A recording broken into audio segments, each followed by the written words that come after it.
Hello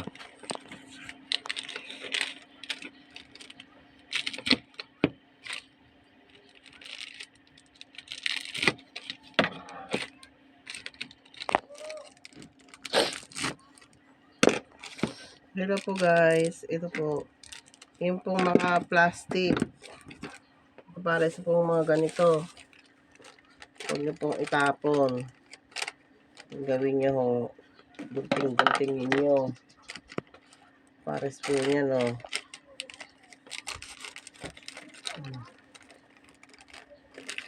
Para po mailagay sa loob ng bottle.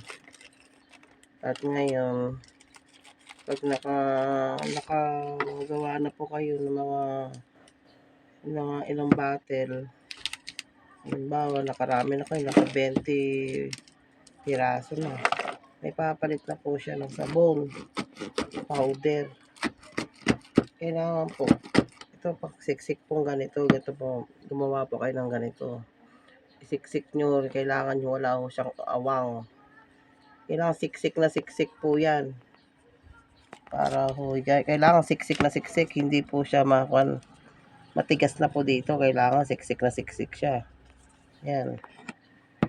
At ngayon po, pagka napuno na ho yan, nakakaipon na,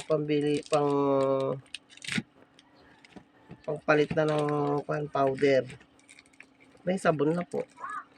Kaysa, eto, galing to sa basurahan, pinulot ko.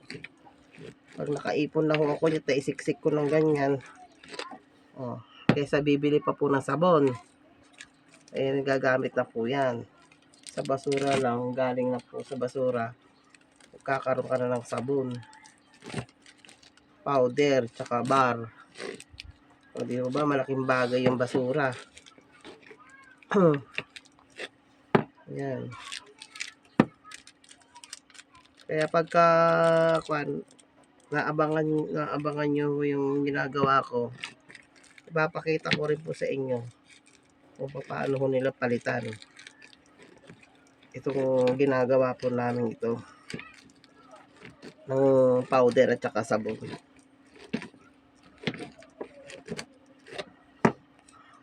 Sige po guys, salamat po sa panonood ng aking video.